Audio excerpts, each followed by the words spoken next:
میں بھی ایک پروگرام میں گیا نا اسلام آباد میں, بڑا زبردست پروگرام تھا, بڑے بڑے تاجر آئے ہوئے تھے, تھوڑا سا موٹیویٹ کرنا تھا لوگوں کو تاکہ پیسہ کمائیں. تو یہ تو اچھی بات ہے, اسلام تو آپ کو بزنس کا پیسہ کمانے کا حکم دیتا ہے تاکہ ہم بھکاری پن سے نکلیں. بھکاری پن کو تو پسند نہیں کیا گیا نا, ایک شخص بھیک مانگتا ہے, نبی نے اس کو پسند نہیں کیا, تو پوری قوم پورا کنٹری بھکاری بن کے IMF کے سامنے کشکول لے کے کھڑا ہوا ہو, تو ہمارے نبی اس کو پسند کریں گے کہ کوئی مسلمان قوم ہو اور قومی سطح پہ بھکاری بن چکی ہو. تو یہ علماء کی ذمہ داری ہے لوگوں کو پیسہ کمانے کی ترغیب دیں, بزنس کی طرف لے کر آئیں, یہ مذہبی ذمہ داری ہے. تو میرا اس میں کوئی کمیشن نہیں تھا, میں گیا, میں نے تقریر کی, لیکن ایک چیز کا مجھے اندازہ ہوا کہ یار ایک چیز یہاں پیدا ہو رہی ہے, پیسہ کمانے کے ساتھ پیسے کی محبت بھی آ رہی ہے. تو مجھے خیال ہوا میں اپنی اسپیچ میں ایک بات کہوں کہ آپ یہاں ہیں, سارے ارب پتی کروڑ پتی تاجر ہیں, سب اپنے اپنے تجربے شیئر کر رہے ہیں کہ میں یہ کرتا تھا, آج میں نے اتنے روپے کما لیے, میں یہ کرتا, تاکہ لوگوں کو موٹیویشن ملے. اچھی بات ہے, بہت اچھا پروگرام تھا. تو مجھے خیال ہوا کہ ایک بات میں کہوں کہ ضرور, لیکن ایک چکر نا ہفتے میں ایک دفعہ قبرستان کا ضرور لگایا کرو تاکہ نیتیں ٹھیک ہو جائیں پیسہ کمانے سے. ایسا نہ ہو یہ پیسہ قارون بنا دے آپ کو. تو ایک دفعہ ایسا کیا کرو, جیسے یہ پروگرام ہو رہا ہے بڑا زبردست, لوگ آ رہے ہیں, ایوارڈ مل رہے ہیں, اور تو یہاں سے نکل کے, لیکن میں نے کہا نہیں, میں نے کہا یہ ان کے مینٹل لیول سے نا اوپر کیجیے, ہر چیز ہر جگہ کہنے کی نہیں ہوتی. یہ کہیں گے مفتی صاحب رنگ میں بھنگ ڈال کے چلے گئے, اچھا بلا ہم دیکھ رہے تھے اتنے کروڑ پتی لوگوں کو سن کے, ہمیں بھی خواب آ رہے تھے کل ہمارے پاس لینڈ کروزر ہوگی, 4 شادیاں ہوں گی, اب پیسہ ہوگا زبردست, یہاں جائیں گے وہاں جائیں گے. یہ مولوی نے آ کے یہاں بھی کیا کر دیا, قبرستان کی باتیں شروع کر دی. تو وہ مناسب نہیں تھا, لیکن دل چاہ رہا تھا کہ میں ان سے کہوں اگلا پروگرام وہ بول دوں گا کہ بہت زبردست پیسہ کمائیں, ایک دفعہ جا کے قبر میں جو آپ سے پہلا کما کے چلے گئے ہیں نا پہلے کما کے, یہ یوٹیوبرس تو یہاں آ رہے ہیں اپنا ایکسپیرینس شیئر کر رہے ہیں, میں ایسا کانٹینٹ بناتا ہوں اور میں ایسے محنت کرتا ہوں. اچھی بات ہے, مجھے بڑی خوشی ہو رہی تھی, تھوڑی سی امیدیں ہوئی کہ شاید پاکستان اب شاید اچھی سمت میں جانا شروع ہو جائے. تو مجھے ان پہ وہ کوئی نہیں, وہ تو بہت اچھا کر رہے تھے, بلکہ یہ تو ایک ظرف کے بڑے ہونے کی بات ہے کہ آپ بتائیں کہ میں نے پیسہ ایسا کمایا, ورنہ لوگ بتاتے ہیں کہاں ہیں. مجھے ان یوٹیوبرز میں خوشی ہو رہی تھی, وہ بتا رہے تھے ہم نے یہ کانٹینٹ بنایا, ہم نے ایسے چینل بنایا, اتنے پیسے کمائے. تو اچھی بات ہے, شیئر کرو یار تاکہ لوگوں کی غربت ختم ہو, وہ بھی کریں یہ کام. لیکن ساتھ ساتھ ایک بات, یہ پیسہ آپ کو سلیمان علیہ السلام جیسا بھی بنا سکتا ہے, اور قارون اور فرعون جیسا بھی, ابو بکر عثمان جیسا بھی بنا سکتا ہے, اور ابو جہل جیسا بھی بنا سکتا ہے. کیا خیال ہے, یہ سارے پیسے والے لوگ تھے نا. تو آپ پیسہ کما کے سلیمان علیہ السلام جیسے شکر گزار بن جاؤ, عثمان ابن عفان جیسے غنی بن جاؤ, عبد الرحمن بن عوف جیسے بن جاؤ. اس کے لیے ضروری ہے کہ ہفتے میں ایک دفعہ قبرستان کا وزٹ اپنے خرچے پہ کر لیا کریں, اور ایسے ہی نہیں گزرتے ہوئے, وہاں جا کے کھڑے ہو کے قبروں پہ دیکھا کریں کہ میں جتنا بھی بڑا بن جاؤں, میرے یوٹیوب پہ چینل پہ 10 ملین بھی سبسکرائبر آ جائیں, لیٹنا میں نے کہا ہے تھوڑے دنوں میں جا کے بھائی اس قبر کے اندر. لہذا اس پیسے سے میں اس قبر کی تیاری کر لوں تو فائدہ ہے, اور اگر یہ لینڈ کروزر ہی میرا مقصد ہے اور میرا مقصد عیاشی ہی ہے اور شو مارنا ہی ہے, بھائی پھر یہ تو قارون نے آپ سے زیادہ کما لیا, ان خزانوں کے ساتھ ہی زمین میں دھسا ہے وہ. سمجھتے ہو کہ نہیں سمجھتے ہو؟ تو تھوڑا سا کبھی کبھار جب بڑے بڑے پروگراموں میں جایا کرو تو تھوڑا سا قبرستان میں, ہمیں تو اللہ نے سہولت دی ہے, بہت خطرناک قبرستان ہے یہ جو ہے نا, کیونکہ گورنمنٹ نے لائٹیں کہیں بھی نہیں لگائیں, تو یہاں تو 2-4 لائٹیں تھیں, چرسیوں نے چوری کر لی, اب اندھیرا ہوتا ہے اس میں, اس سے بڑا فائدہ ہوتا ہے. اور جن بھوت بھی لوگوں کو نظر ہوتے نہیں ہیں جن یہاں پر, لیکن لوگوں کو نظر آ رہے ہوتے ہیں, ڈرے ہوئے جا رہے ہوتے ہیں نا. سرکٹا ایک دن نظر آیا کسی کو, بعد میں پتا چلا وہ کمبخت وہ نہیں سویٹر نا یہاں تک اس نے کیا ہوا تھا, سر ہی نہیں تھا اس کا, سویٹر یوں کر کے نا قبرستان پہ بیٹھا رہتا تھا, لوگ بھاگ جاتے تھے, بس سرکٹا آیا ہوا یہاں پہ, ٹھیک ہے نا. تو آپ یہ جو ہمیں اللہ نے بڑی سہولت دی ہے, کبھی کبھار ایسا کیا کرو, یہاں چلے جاؤ. رات کے وقت جاؤ گے تو جیسے آپ نے انرجی اپنی خرچ کرنی ہے نا, تو کہتے ہیں ڈاکٹر 1 گھنٹے کی واکنگ سے 15 منٹ کی جاگنگ بہتر ہے. 15 منٹ کی جاگنگ میں اتنی انرجی لگ جائے گی جو 1 گھنٹے کی واکنگ میں نہیں ہوگی. تو دن میں قبرستان 100 دفعہ جانے سے بہتر ہے رات میں 2:30 بجے 1 دفعہ چلے جاؤ. بس رات میں 2:30 بجے 1 دفعہ چلے جاؤ, اور وہاں جا کے بیٹھو, بیٹا آنا کہاں ہے, یہی آنا ہے. اور یہ جو لیٹے ہوئے ہیں نا, یہ سارے غریب نہیں تھے, ٹھیک ہے نا, ان میں بہت سارے کروڑ پتی تھے, ارب پتی تھے, 4 شادیوں والے بھی تھے, 1 والی بھی تھے, اور بچوں والے بھی تھے, بغیر بچوں والے بھی تھے, جوان بھی تھے, بڈھے بھی تھے, 30 سال کے بھی تھے, 15 سال کے بھی تھے, 6 مہینے کے بچے بھی تھے. کیا نظر آ رہے ہوں گے, خبریں جا کے دیکھو. کل ہوس اس طرح سے ترغیب دیتی تھی مجھے. وہ ایک شاعر نے بڑا شعر کہا ہے کہ مجھے ہوس جو ہے نا وہ ترغیب دیتی تھی. ہوس نہیں ہوتی پیسوں کی دولت کی کہ یہ سکندر ہے, ہاں وہ کہ جو ہے نا, مجھے پورا شعر یاد نہیں, 20 سال ہو گئے سنے ہوئے اس کو. اس کا خلاصہ بتا رہا ہوں کہ ہوس مجھے ترغیب دیتی تھی کہ بھائی پیسہ کماؤ, پھر یہ عیاشی اور اتنی عزت اور ایسا کچھ ہوگا اور بڑے مزے ہوں گے نا, اور نائٹ کلب جائیں گے, شرابیں پئیں گے اور یہ کچھ کریں گے. کہہ رہے ہیں ایک دن کیا ہوا, مجھے جو ہے قبرستان سے میرا گزرنا ہوا, تو مجھے جو ہے نا میری ہوس نے جو ہے نا مجھے 2-4 قبریں دکھائیں اور کہا یہ سکندر ہے, یہ دارا ہے, یہ کیکاؤس ہے. یہ سکندر اعظم کی قبر ہے, لاکھوں باندیاں تھیں اس کے پاس. آپ تو 2-4 گرل فرینڈ پہ فخر کر رہے ہو, گرل فرینڈ نہیں لاکھوں باندیاں. گرل فرینڈ آپ کے تابع نہیں ہوتی, باندی تو جیسے آپ بولو گے بھائی جو کام آپ اس کے ذمہ لگاؤ گے وہ بھاگ نہیں سکتی, نوکر ہے آپ کی. تو اتنی بڑی بڑی دنیا انہوں نے روئے زمین پہ حکومتیں کی ہیں. آج قبروں کے اندر یہ دارا ہے, یہ کیکاؤس ہے, یہ سکندر اعظم ہے. بڑے بڑے بادشاہوں کی قبریں آپ کو نظر آئیں گی پڑے ہوئے اندر. اب نئے زمانے میں شعر کو ہم یوں چینج کر دیں گے, یہ 10 ملین والا ہے سبسکرائبر تھے, یہ 20 ملین والا, یہ 50 ملین والا. ایک ایک کلپ بعض ایسے مشہور ہو جاتے ہیں, کھجا بھی رہے ہوں گے نا, بس یہ اپنی کھجانے کی ویڈیو ڈال دیں یوٹیوب پہ, لاکھوں روپے کما لیتے ہیں بیٹھے بیٹھے. وہ بعض ایسے مشہور ہو گئے, کچھ بھی نہیں کرے نا, بس وہ کہے کہ ناڑا باندھتے ہوئے دکھا دیں, میں ناڑا باندھ رہا ہوں, میں ناڑا ایسے ٹائٹ کرتا ہوں, زار بند ایسے ٹائٹ کرتا. اتنے مشہور ہو گئے ہیں وہ, بس لوگ دیکھنا چاہتے ہیں. لوگ پتہ نہیں کیا ہو گیا ابھی اللہ ہی جانے. وقار زکا نے کل ایک بڑی اچھی ویڈیو وائرل کی ہے یوٹیوبرز کے بارے میں, کہ اب میں وہ یوٹیوبرز کی وہ ویڈیو پہ جو اس نے کمنٹس کیا وہ تو نہیں بتاؤں گا, کیونکہ اس پھر وہ اس کا نام لینا کسی کا ٹھیک نہیں ہے. اس نے کہا یار یہ عجیب ولاگر عجیب ٹائپ کے آ رہے ہیں, کچھ بھی کر لو, کچھ بھی کر لو, ملینز ایک ایک دن میں 1-1 ملین ان کے ویورز ہو جاتے ہیں. تو انہوں نے کہا یہ ان ولاگرز کا قصور نہیں, یہ قوم کا قصور ہے. اس نے بڑی اچھی بات کی, اس نے کہا یہ قوم کدھر کو جا رہی ہے بھائی, واش روم میں بیٹھا ہوا بندہ دکھا رہا ہے, دیکھیں آدھا اوپر والا دکھا رہا ہے. میں کہتا ہوں اگر وہ نیچے والا پورشن دکھا دے نا, یوٹیوب چینل بند کر دے گا, بولے گا بھائی اتنے سبسکرائبر اتنا کراؤڈ ہم برداشت نہیں کر سکتے, ڈی مانیٹائز کر دے گا یار. کہے گا بھائی یہ ہمارے بس میں اب. تو لوگوں کی نیچر دیکھو یار, کچھ بھی جو مشہور ہو جاتے ہیں ایک دفعہ مشہور ہو گئے نا, بس اب کچھ بھی کریں گے. گالی دے رہے ہیں, وہ ویڈیو آ گئی, کھجا رہے ہیں, لوگ دیکھ رہے ہیں کیسے کھجاتے ہیں یہ, تو لوگ عجیب ہیں. بہرحال جو ہو رہا ہے میں تو مارکیٹ میں وہی بتاؤں گا نا آپ کو. تو اب جو سوشل میڈیا سے وابستہ لوگ ہیں جن کے ٹک ٹاک پہ چینل, یوٹیوب پہ چینل, ان کے یہاں کامیابی کیا ہے, 4 ملین ہو گئے, 10 ملین ہو گئے, 50 ملین ہو گئے. وہ کہ تو ایک ویڈیو اتنی محنت سے بناتا ہے, 4 آدمی تجھے ملتے نہیں ہیں, اور میں کھجاتا بھی ہوں نا سر کو, تو اتنے ویورز آ جاتے ہیں. تو کل یہ شعر چینج ہوگا, یہ سکندر ہے, یہ دارا قبروں میں نا, تو کہیں گے یہ 10 ملین والا ہے, یہ 20 ملین والا. یہ ناڑا باندھتے ہوئے ایک دفعہ ویڈیو ڈالی تھی اس نے, اور 20 ملین ایسے ہو گئے تھے. تو یہ سب آئے گا مارکیٹ میں. تو اس لیے میرا دل چاہتا ہے کہ میں ان لوگوں سے, میرا اس پروگرام میں دل چاہ رہا تھا ایک دفعہ بولوں کہ آپ تمام حضرات سے گزارش ہے, بہت اچھا پروگرام ہے, اور اللہ کرے اور پیسہ آئے اور یہ لوگ اپنے تجربوں کو شیئر کریں, لیکن کائنڈلی تھوڑا سا قبرستان بھی, ہمارے نبی نے پیسہ کمانے کی ترغیب دی ہے, ساتھ ساتھ قبرستان جانے کی بھی ترغیب دی ہے. صحیح بخاری کی حدیث ہے, کنت نہیتکم عن زیارت القبور فزوروها فانها تذکر الاخرہ. نبی نے فرمایا میں نے تمہیں قبرستان جانے سے منع کیا تھا کیونکہ بدعتیں ہو رہی تھیں, شرک پھیل رہا تھا, لیکن اب توحید قائم ہو گئی ہے, شرک کا خطرہ ختم ہو گیا. فرمایا فزوروها, قبرستان جایا کرو, کیونکہ اس سے آخرت یاد رہتی ہے, انسان کو اپنی اوقات میں رہتا ہے, اپنی اوقات سے باہر نکلنے کی کوشش نہیں کرتا.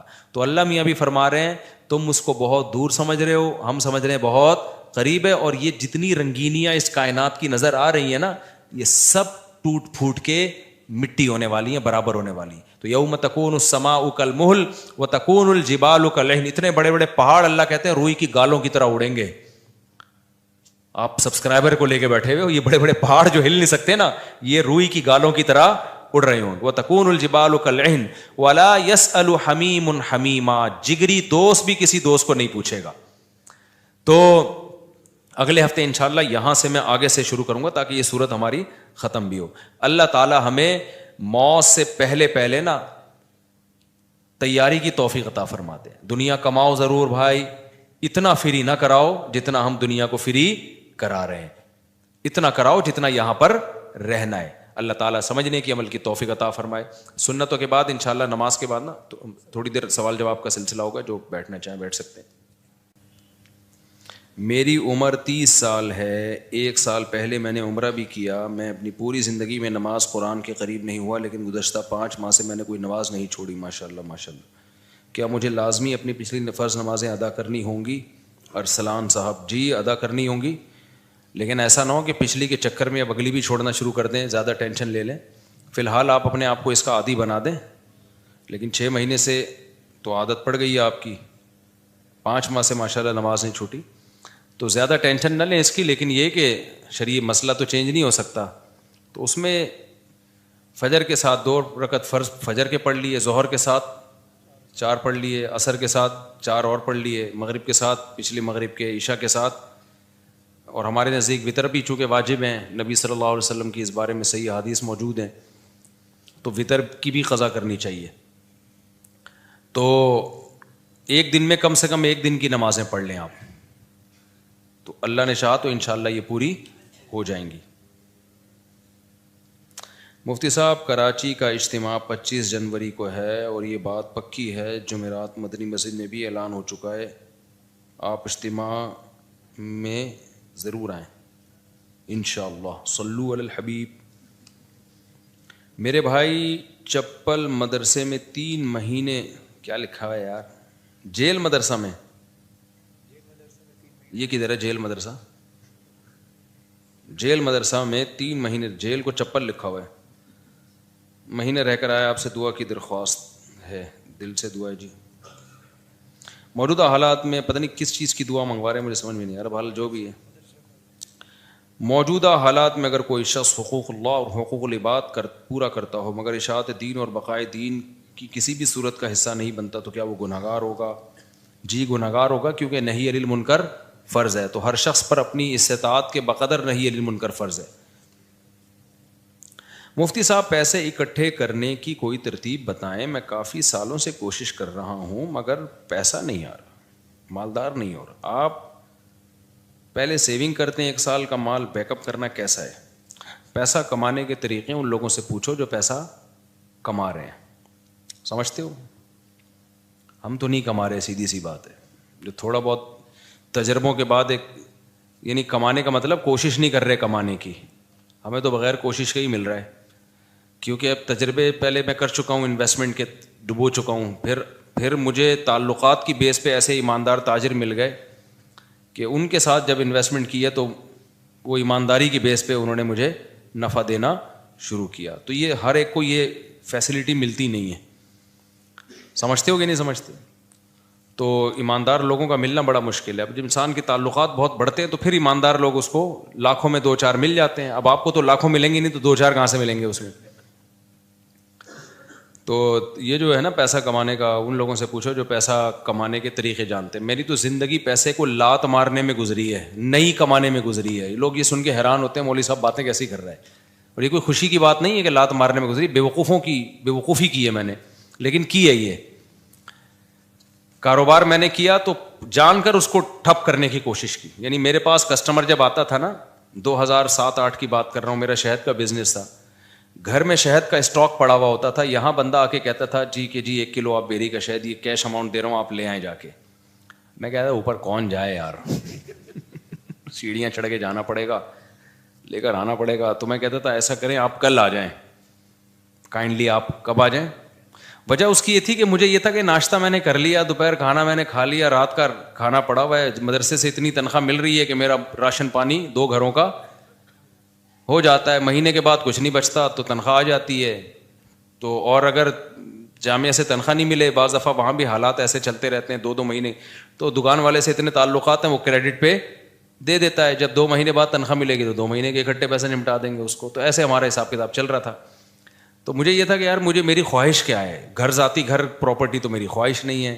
ایک گھر مسجد نے دیا ہوا ہے, ایک جامعہ تو رشید مجھے اس کا رینٹ دیتا ہے, میں جامعہ میں ٹیچر ہوں, تو گھر کا رینٹ, وہ 2 بیویاں تھیں میری اس وقت, تو ایک کا رینٹ جامعہ دے رہا ہے, گیس بجلی کا بل, اور ایک گھر مجھے مسجد میں امامت ہے, تنخواہ تھوڑی ہے, لیکن مجھے یہ سہولت ہے, انہوں نے گھر دیا ہوا ہے, اور مجھے کیا ضرورت ہے پیسہ. میری جو اپنی کھوپڑی تھی وہ یہ تھی. تو گھر میں آٹا, دال, گوشت, انڈا جو ضرورت ہوتی ہے, ہر روزانہ گوشت نہیں بنتا تھا, ہفتے میں ایک آدھ دفعہ گوشت بن جاتا ہے, بہت ہو ہفتے میں. کیٹو ویٹو ٹوپی ڈرامہ چھوڑ دو, کیٹو ڈائٹ یہ غریبوں کے کام نہیں ہے. غریب آدمی سب کچھ کھا کے بھی ٹھیک رہتا ہے, اور امیر آدمی روزانہ انٹرنیٹ پہ سرچ کر رہا ہوتا ہے کیا کھانا ہے, پھر بھی مر جاتا ہے بہت جلدی. تو ظاہر ہے ہم اپنی کیٹو بھی کھائیں گے تو اپنی حیثیت کے حساب سے کھائیں گے نا. تو ہفتے میں ایک دن ہمارے گوشت بنتا تھا, اور ایک دن کڑھی بنتی تھی, دال چاول ایک دن, وہ ہمارا اس سیٹ اپ چل رہا تھا. صبح مجھے پراٹھے, میں نہیں چھوڑ سکتا, تو انڈے پراٹھے مجھے ہو جاتے تھے. تو میں سوچتا تھا یار میرا تو گزارا ہو رہا ہے. بچوں کی اسکول کی ہم نے ٹینشن لی نہیں, ہم نے کہا پیسے ہوں گے تو اسکول پڑھا دیں گے, نہیں تو بھائی ہوم اسکولنگ, گھر میں رہو بس پڑھو, جتنا اماں کو آتا ہے وہ پڑھا دے گی, جتنا ہمیں آتا ہے ہم پڑھا دیں گے. تو اب اس کے بعد مجھے جو میں دل کی, میرے جو دوست احباب ہیں نا, ان سے آپ یہ پوچھ سکتے ہیں, آپ سمجھیں مجھے شو مار رہے ہیں, شو نہیں مار رہا, میں اپنی برائی کر رہا ہوں. یہ برائی اس لیے کر رہا ہوں, یہ ٹھیک نہیں ہے, آپ ایسا نہ کریں, کہ ہمارا اپنا مزاج ہمیشہ سے ایسا ہی رہا ہے. تو اب یہ کہ یار کیونکہ اب پڑ ہی نہیں رہی سر پہ نا, کوئی ضرورت ہی نہیں آ رہی. جب پڑتی ہے تو پھر آدمی کمانے کے سوچتا ہے, پڑ ہی نہیں رہی سر کے اوپر. میری ضرورت تھی پراٹھا. مجھے یاد ہے جب میں نے دوسری شادی کا ارادہ کیا, اچھا پراٹھا بھی گھر کا نہیں, مجھے ہوٹل ہی کا پراٹھا چاہیے, گھر کا نہیں. گھر میں وہ مزہ نہیں آتا پراٹھے میں, جتنا بھی اچھا بنا وہ. کبھی میرے ساتھ بیٹھ کے پراٹھا کھاؤ تو تمہیں پتا ہے. ایک دن لاہور سے ایک بندے آئے, انہوں نے کہا یہ پراٹھے بیان میں بہت کرتے ہو. میں اس کو لے گیا ہوٹل میں, میں نے ناشتہ کرا, کہہ رہا یار واقعی ایسا پراٹھا آج تک میں نے نہیں کھایا. تو وہ بڑے پیٹ کے لیے بہت نقصان دہ ہوتے ہیں, لیکن یہ ذہن میں رکھیے گا, وہ سفید آٹے کے پراٹھے ہوتے ہیں, مزہ بہت ہے یار. ٹھیک ہے. تو اب کیا تھا کہ میں نے کہا میری بنیادی ضرورت, بنیادی بھی نہیں ہے, عیاشی ہے پراٹھا. بنیادی ضرورت تو ناشتہ ہے ہی نہیں, 2 ٹائم کی روٹی ہے, ناشتہ تو آپ کی گریوی ہے. تو میں یہ سوچتا تھا کہ یار میرے پاس تو گھر بنانے کے پیسے نہیں ہیں, اللہ نے 2 گھر مجھے فری پھوکٹ کے دیے ہوئے ہیں. ایک کا کرایہ وہ ادارہ دے رہا ہے جہاں میں ٹیچر ہوں, اور ایک مجھے مسجد میں امامت کی وجہ سے امام ہونے کی حیثیت سے ملا ہوا ہے. ابے میں تو کروڑ ارب پتی آدمی ہوں, لوگوں کے پاس ایک گھر نہیں ہے, میرے پاس 2 گھر. اللہ کی قسم دل میں یہ کیفیت, یہ اوپر سے نہیں کہہ رہا. اور لوگ روتے ہوئے آ رہے ہوتے تھے میں ذاتی گھر نہیں بنا سکا اور میرے پاس یہ نہیں ہے. میں کہتا اس کو دیکھو پاگل آدمی. مجھے اس پہ ترس اس پہ نہیں آتا تھا ذاتی گھر نہیں ہے, مجھے اس پہ آتا تھا یہ بیوی بیچارے کی یہ کی ہے. میں عیاشی کر رہا ہوں, میری بیویاں کتنی ہیں, 2 ہیں. تو رینٹ کے گھر تھے ہمارے, رشتے بھی ہم بیچتے تھے. تو کہ بھائی تیسری شادی کے لیے جب پیغام بھیجا کہاں رکھو گے بھائی, وہ دوسری کو آمادہ کر لیا کہ تیسری کو اپنے ساتھ رکھ لے. انہوں نے کہا بھائی آج کل کوئی نہیں رہتا. اس بیس پہ میری بہت دنوں تک شادی نہیں ہوئی. پھر ایک دفعہ ہو بھی گئی تھی, ایک دفعہ ہوئی تھی تو تبھی ہوئی نا, پھر 3 وہ اسی ایام میں ہوئی ہے, انہیں غربت کے ایام میں. تو الحمدللہ اس وقت مجھے کہیں اتنا سی بھی فیلنگ نہیں ہوئی ہے کہ میں غریب ہوں. اللہ کی قسم میری یہ کیفیت تھی, میرے سے بڑا سیٹ شاید دنیا میں کوئی بھی نہیں. وجہ اس کی یہ تھی, میں سوچتا تھا کہ ایک ہوتی ہے ضرورت, اللہ میری صرف ضرورت پوری نہیں کر رہا بلکہ مجھے ضرورت سے کئی گنا زیادہ دے رہا ہے. یہ جو پراٹھے میں صبح انڈے کے ساتھ پھوڑ رہا ہوں یہ میری ضرورت بولو. تو میں تو 3 ٹائم کا کھانا کھا رہا ہوں یار. گوشت ہفتے میں 1 دن کھا رہے ہیں تو کیا ہوا, دال چاول اور بھنڈی کا جو مزہ ہے, خدا کی قسم بھوک لگ رہی ہو, بھنڈی ایسے پھوڑتا ہے آدمی, میں تو مزے لے کے کھانا کھاتا ہوں. بھوک لگ رہی ہو, ابھی مجھے لگ رہی ہے بھوک, باقی مجھے سخت بھوک میں نے دوپہر کھانا نہیں کھایا اس لیے بھوک لگ رہی ہے, صبح کا ناشتہ کیا ہوا ہے. تو اب میں نے سب گھروں میں فون گھمایا کیا پکا ہوا ہے. یہ سہولت ہے, تم غریبوں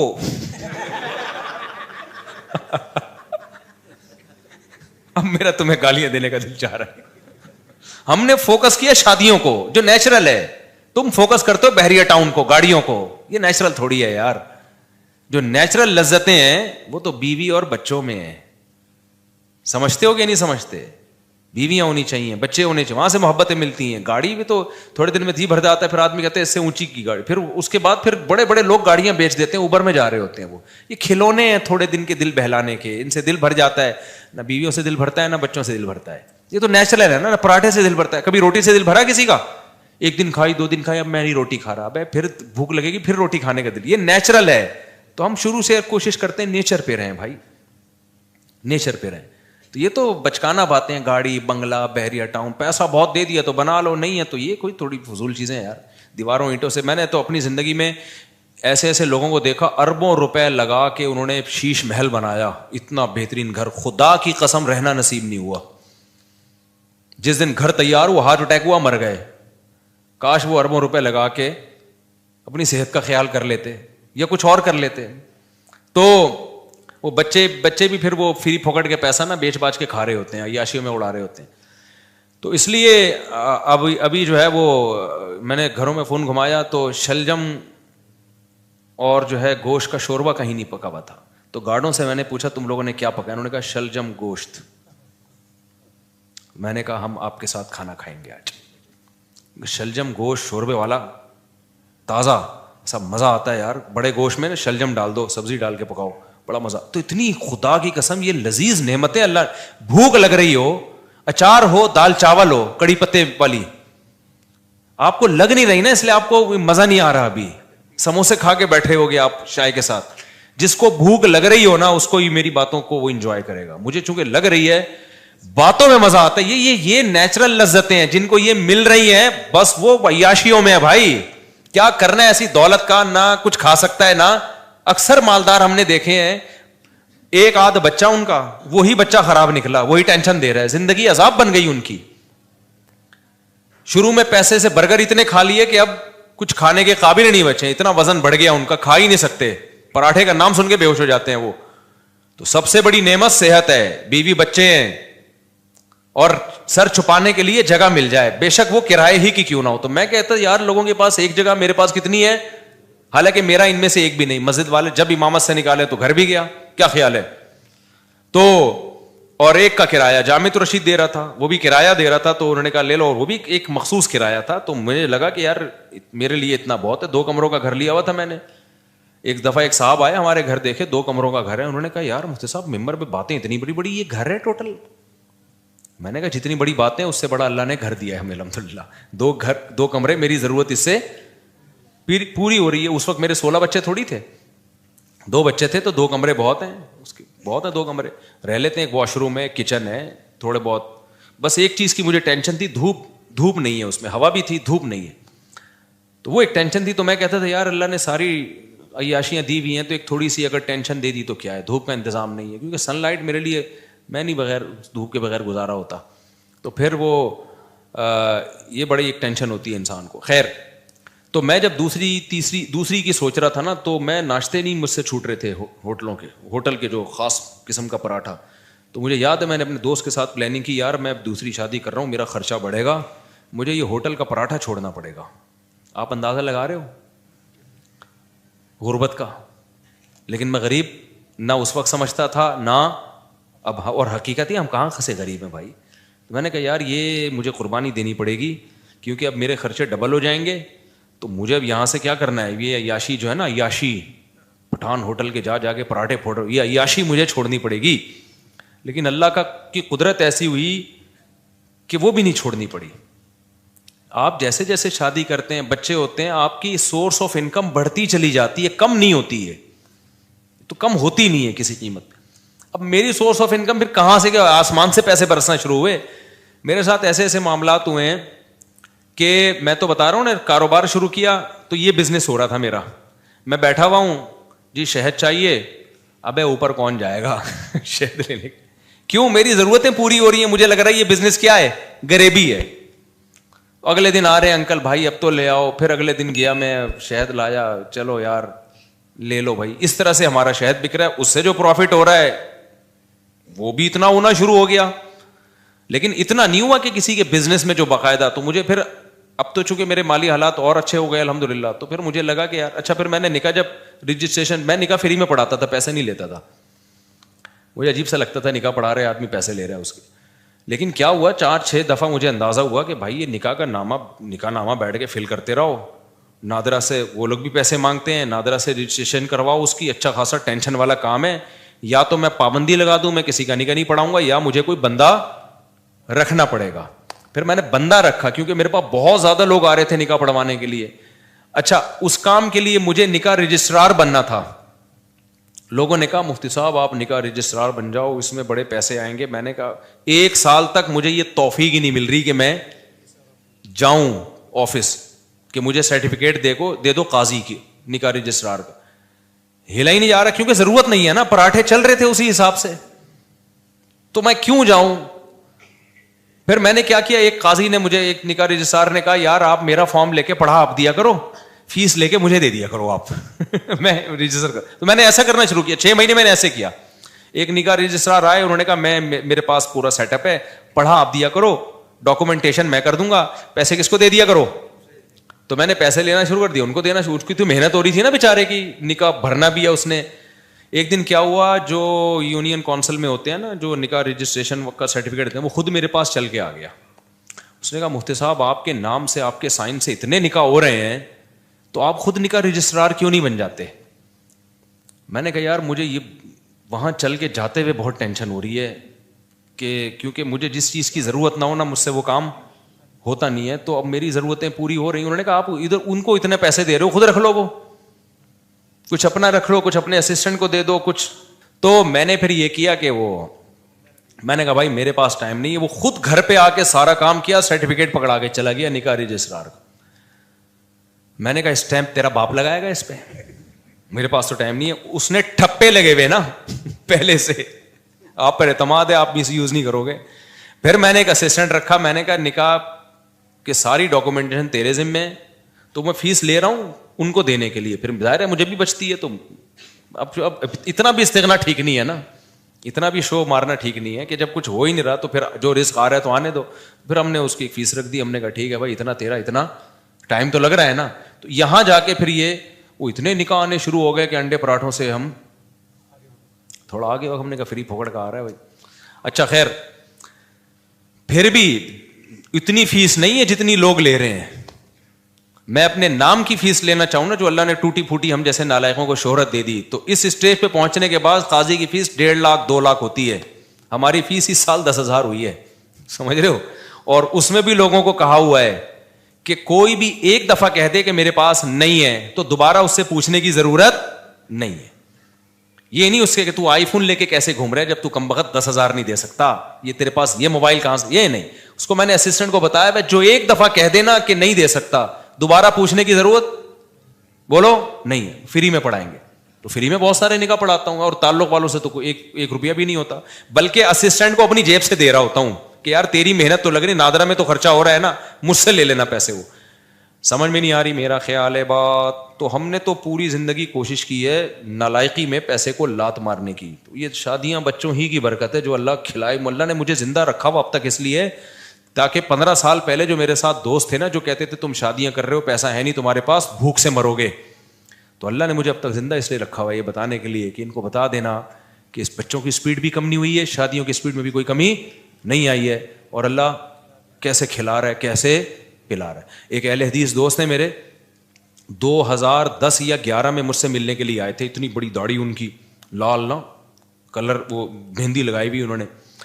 میری 4 شادیوں والی کتاب پڑھی انہوں نے. ابھی میرا کل ان سے فون پہ, پرسوں ان سے فون پہ بات ہوئی ہے, اس لیے میں یہ واقعہ سنا رہا ہوں. وہ آئے, کہتے ہیں آپ نے کیا کتاب لکھی ہے مفتی صاحب. اچھا انہوں نے میرے حالات دیکھے, میری پھٹ پٹی, انہوں نے مجھے اپنے گھر میں دعوت کی. انہوں نے کہا یار میں نے ایسی کتاب آج تک نہیں پڑھی. بڑے متاثر تھے. یہ وہی ہے جن کو تبلیغ میں نہیں میں نے بتایا تھا کہ وہ سارے فرقوں میں دھکے کھا کے آخر میں گئے تبلیغ میں, یہ وہی ہیں, بروہی ہیں, بروہی. تو بلوچستان سے ان کا تعلق ہے. انہوں نے میری گھر میں دعوت کی, میں اپنی پھٹ پٹی پہ گیا. اچھا اس وقت بھی ہمارا ہم پھٹ پٹی کو سمجھ رہے تھے لینڈ کروزر ہے ہماری, غربت کا تو اس وقت بھی احساس نہیں تھا, کیونکہ بھائی لوگوں کے پاس یہ بھی نہیں ہوتی یار. تو ہم تو پھٹ پٹی بھی جا رہے ہیں, ٹرن کر کے پہنچ گئے. مجھے یہ خوشی ہوتی تھی کہ اس کے پیسے میرے پاس ہیں الحمدللہ, میں پیٹرول ڈال سکتا ہوں اپنے خرچے پہ.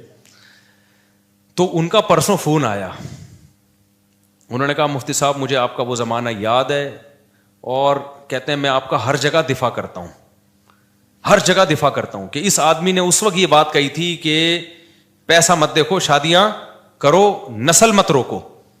کہہ رہے اب لوگ نا آپ کی ریووں پہ اعتراض کرتے ہیں, یہ مفتی ریووں میں گھوم رہا ہے, یہ مفتی امریکہ جا رہا ہے, یہ مفتی جاپان جا رہا ہے, یہ مفتی سوئٹزرلینڈ جا رہا ہے, یہ مفتی یہ وہ.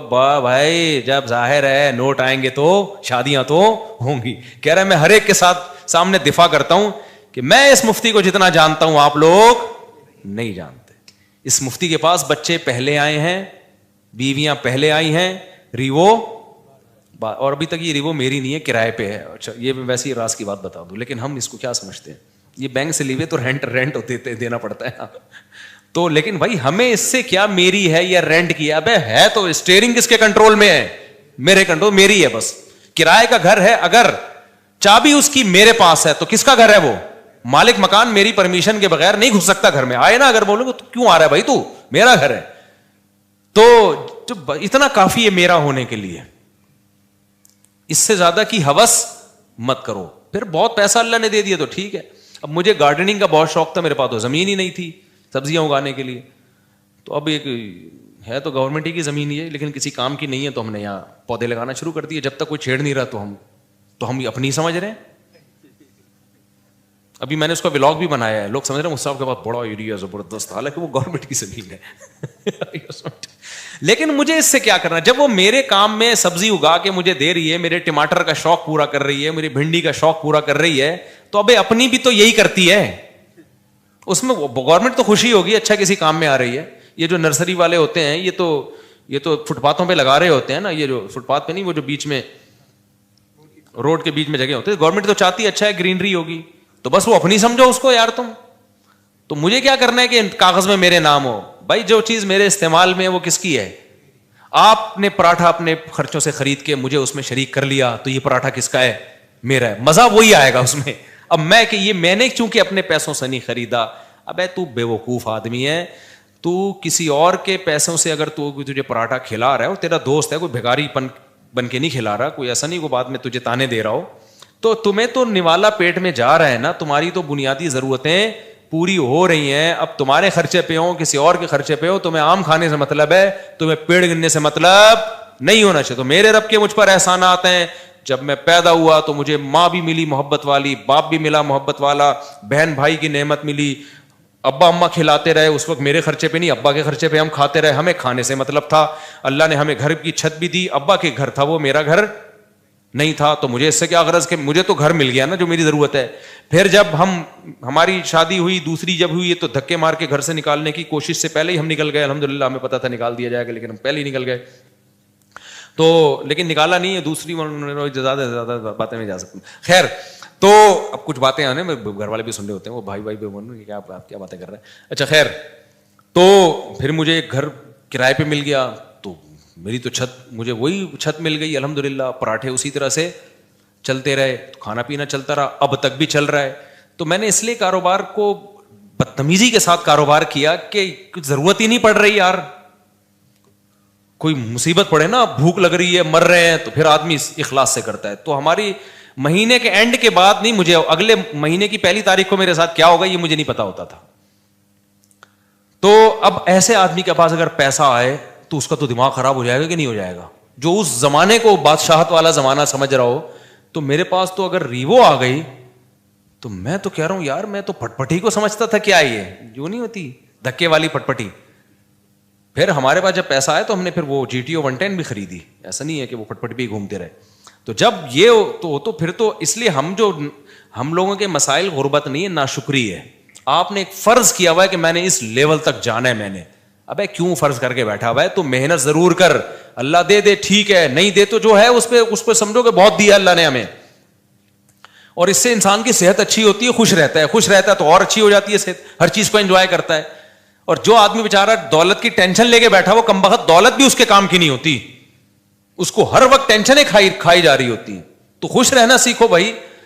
خوش وہی رہے گا جو کہے گا میرے پاس میری حیثیت سے زیادہ اللہ نے مجھے دیا ہے. جو یہ جس کے دماغ میں کانسیپٹ آ گیا نا, تو وہ خوش رہے گا. اور جو یہ سمجھنے لگا کہ میری ضرورت اتنی ہے, اللہ دے کم رہا ہے مجھے, تو پھر ٹینشن میں جاؤ گے. تو پراپرٹی کو ٹینشن نہ بناؤ, ذاتی گاڑی کو ٹینشن, بولو پیسہ کمانا نہ چھوڑ دو, پہلے ہی مرے ہوئے لوگ ہیں اور مر جائیں گے. ایسا نہ ہو میری موٹیویشن سے آپ سمجھے پیسہ, غریب لوگ ہیں, ملک کا بیڑا غرق ہو رہا ہے. لوگوں کے پاس پیسہ آئے گا تو ملک کو بھی فائدہ, اور پیسہ کوشش کرو ڈالر میں کماؤ. پاکستانی کرنسی میں پیسہ کمانے کا زکوٰۃ دینی چاہیے ایسے آدمی کو جو یعنی کرنسی میں پیسہ کما رہا ہے. تو پیسہ کماؤ ڈالر میں. ہم تو لوگوں کو ترغیب دیتے ہیں باہر سے پیسہ لے کر آؤ. تبھی میں لوگوں کو کہتا ہوں یوٹیوب چینل بناؤ, ولاگنگ کرو, کچھ بھی کرو. ابھی تو میرا ایونٹ تو اسلام آباد میں یہی تو ترغیب دینے کے لیے تھا کہ یہ جو یوٹیوب ہے نا بہترین, یہ جو یوٹیوب کی ارننگ کے جو حرام ہونے کے لوگ کہتے ہیں نا حرام ہے, اس کو تو میں کئی دفعہ دلائل دے چکا ہوں. لوگ کہتے ہیں احتیاط والے پہلو پر عمل کریں, اگر حلال حرام میں بہتر. بھائی احتیاط والے پہلو پر اگر آپ عمل کر رہے ہو تو دوسری احتیاط چھوٹ رہی ہے.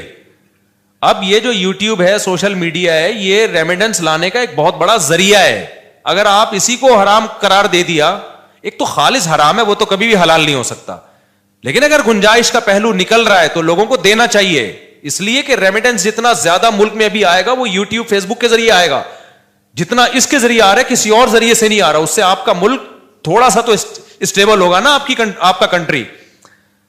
اس پہ لوگ ہمیں کہتے ہیں اصل میں اپنے چینل ہے نا, اس لیے یوٹیوب کی ارننگ حلال ہے. جب ہمارا چینل نہیں تھا تب ہم نے یوٹیوب کی ارننگ کو حلال ہونے کا فتویٰ دیا تھا 2014 میں. اس وقت تو ہمیں پتہ ہی نہیں تھا یوٹیوب چینل ہوتا کیا ہے. پتا تو اب بھی نہیں ہے کیونکہ ابھی بھی ہمارا چینل کسی اور نے بنایا ہے, لیکن اس وقت تو پتہ ہی نہیں تھا کہ اس میں کوئی سورس آف انکم بھی ہے, یہ کچھ بھی نہیں پتا تھا اس بارے میں.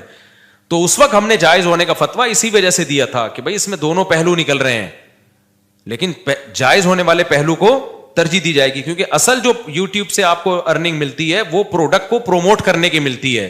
اس میں جو لڑکیاں آ رہی ہیں وہ ایک اضافی چیز ہے, پیسے اس کے نہیں مل رہے. جیسے موبائل کی دکان پہ آپ لڑکی کو بٹھا دو تو بٹھانا غلط کام ہے. آپ نے اگر خود بٹھایا ہو, کسی اور نے بٹھایا تو وہ آپ کو گنا بھی نہیں ملے گا اس کا. تو یوٹیوب ہمارے مشورے سے تھوڑی لا رہا ہوتا ہے وہ اشتہار میں لڑکیوں کو. تو آپ نے اگر موبائل کی دکان پہ لڑکی بٹھا دی ہے تو لڑکی بٹھانا غلط عمل ہے, لیکن اس سے آپ کی ارننگ تھوڑی حرام ہو جائے گی, کیونکہ لڑکی دیکھنے کے پیسے تھوڑی لوگ دے رہے ہیں نا. آپ کو نہیں آ رہی سمجھ میں میرا خیال ہے. اب دیکھو آج کل لوگ کیا بڑی غیر اخلاقی حرکت کر رہے ہیں کہ ان کی دکان چل نہیں رہی ہوتی تو کسی حسینہ کو لا کے بٹھا دیتے ہیں موبائل شاپ پہ. آپ کو پتا ہے قوم ٹھرکی ہے, شادیاں وادیاں تو کرتی نہیں ہے, تو کہیں سے بھی ان کو اسمیل آ جائے نا کسی لڑکی کی تو وہاں پہنچ جاتے ہیں. وہاں بیٹھو داڑھی مونچھوں والا عجیب سا بغلیں بال بڑے ہوئے اس کے وہ بیٹھا ہوا ہے وہاں پہ, اور ایک میں کوئی حسینہ بیٹھی ہوئی ہے موبائل بیچ رہی ہے. تو کراؤڈ کدھر, ٹھرکیوں کا کراؤڈ کدھر جاتا ہے؟ کہتے ہیں چلو موبائل ملا نہ ملا, اس بہانے کسی انٹی سے بات کا موقع مل جائے گا, تو وہاں چلے جاتے ہیں. موبائل بھی اس بہانے بک جاتا ہے.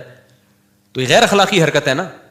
لیکن کوئی مفتی یہ نہیں کہے گا کہ وہ جو موبائل فروخت ہوا ہے اس کی ارننگ حرام ہو گئی ہے, اس لیے کہ ارننگ اس لڑکی سے بات چیت یا بد نظری کی نہیں ہے. اس کو جو پیسے مل رہے ہیں وہ اس موبائل کے عوض میں پیسے مل رہے ہیں. تو یہ عمل غلط ہے کہ آپ لوگوں کو غلط طریقے سے کھینچ کے لا رہے ہو, لیکن اس سے ارننگ حرام نہیں ہوگی. اور یہ بھی عمل جب غلط ہے جب آپ نے کیا ہو. تو یوٹیوب پہ جو مونیٹائزیشن کے بعد آپ کو پیسے ملتے ہیں وہ کمپنیوں کی پروڈکٹ کو پروموٹ کرنے کے پیسے ملتے ہیں. وہ پروموٹ کرنے کے لیے لڑکیوں کو بھی بیچ میں گھسیڑ دیتے ہیں وہ. تو یہ غلط کر رہے ہیں, لیکن یہ آپ غلط نہیں کر رہے. یہ کون غلط کر رہا ہے؟ یہ گوگل غلط کر رہا ہے. تو گوگل ہمارے پاس ہوتا تو ہم نہیں کرنے دیتے اس کو. تو یہ آپ کے اختیار میں تھوڑی ہے. اس کی مثال ہے آپ نے کرائے پہ کسی کو دکان دے دی موبائل بیچنے کے لیے. آپ نے کہا بھائی مجھے اتنا رینٹ چاہیے, اس نے لڑکی لے جا کے بٹھا دی. لوگ کہیں گے آپ کی دکان میں لڑکیاں بیٹھی ہوئی, آپ کہیں گے بھائی یہ میرے اختیار میں نہیں ہے, یہ میں نے کسی کو رینٹ پہ دی بھی ہے, اور میں نے شراب کی دکان نہیں کھولی, اس پہ شراب بیچنے کی اجازت نہیں ہے. اب وہ بیٹھا ہے, یہ اس کو سمجھاؤ, تبلیغ میں سیروزہ لگواؤ اس کا, تاکہ وہ یہ کام نہ کرے. تو یہاں بھی ایسا ہی ہو رہا ہے. اس لیے مفتی کا کام ہوتا ہے, جو مفتیان کرام ہوتے ہیں, ہر پہلو سے فتویٰ دو. ہمارے پاس 2013-14 میں یہ یوٹیوب کی مونیٹائزیشن کے سوالات آئے تھے. اس وقت علماء کا پینل بیٹھا تھا پوری ڈیٹیل کے. اس وقت ہمارا کوئی چینل نہیں تھا, نہ ہمارا ارادہ تھا, اور 2-3 سال کے بعد بھی لوگوں نے بتایا کہ چینل آپ مونیٹائز کر لیں. میں نے کہا چھوڑو یار, ہمیں کیا پیسہ کمانا ہے یوٹیوب, وہی ہمارے تو پراٹھے پورے ہو رہے ہیں. تو پھر بھی نہیں کیا ہم نے مونیٹائز. لوگ کما رہے تھے, ہم نے کمانے دیا ان کو.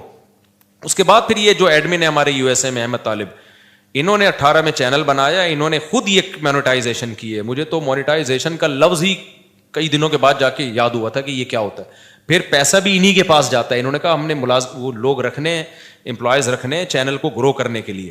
تو اگر پھر بھی میں نے بھی بنایا ہو تو اس میں یہ الزام کہ چونکہ اپنے چینل مونیٹائز ہوئے ہوئے اس چکر میں انہوں نے مفتیوں نے حلال ہونے کا فتویٰ دیا, تو یہ بدگمانی ہے. یعنی مولویوں کو کسی حال میں جو, اگر ہم حرام ہونے کا فتویٰ دیتے ہیں نا تو پتہ ہے لوگ کیا کہتے ہیں, اب یہ ان کو تو کیا, ان کی تو چارج, ان کے تو نکاح پڑھا کے پیسے آ رہے ہیں نا, ان کے تو ہدیے نذرانے مل رہے ہیں, قوم جائے بھاڑ میں, ان کو بس حلال حرام کی. تو وہ لوگ یہ باتیں کرتے. حلال ہونے کا فتویٰ دیا, اصل میں اپنے چینل کھل گئے ہیں نا ان لوگوں کے, اس لیے یہ کر رہے ہیں.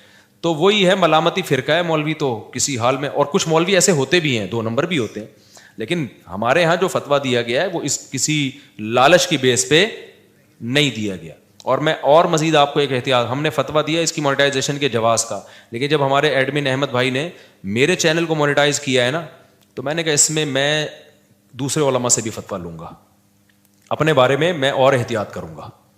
ہم نے دوسروں کو تو جواز کا فتویٰ دیا ہے، لیکن اپنے بارے میں اپنی فتوے پر عمل کروں نہ. تو جو ایکسپرٹ مفتیان کرام ہیں، جو مجھ سے بھی زیادہ ایکسپرٹ ہیں، آدھا ایک گھنٹہ میں نے بیٹھ کے ان سے پھر اس پہ ڈسکشن کی ہے کہ بھائی اور بھی جتنے پہلوؤں کے لحاظ سے اس پہ غور کیا جا سکتا ہے. تو یہ بات کہاں سے چلی تھی؟ تو یہ مجھ سے پوچھ رہے ہیں کہ پیسہ کمانے کا طریقہ، تو میرے پاس تو ایک ہی طریقہ ہے، شادیاں کرو، بچے اسپیڈ سے پیدا کرو، جب ضرورت بڑھے گی تو رزق کے دروازے بھی بڑھ جائیں گے. لیکن ایسا ہے نہیں، بچے بھی اسپیڈ سے پیدا کرو، رزق کمانے کی کوشش بھی کرو. آپشنل ہمارے ساتھ ایسا ہو گیا کہ ہم نے رزق کو لات ماری پھر بھی رزق آ گیا، لیکن اللہ کا قانون یہ نہیں ہے. قانون اللہ کا یہ ہے کہ آپ کو شادی بھی کرنی ہے اور کمانے کی فکر بھی.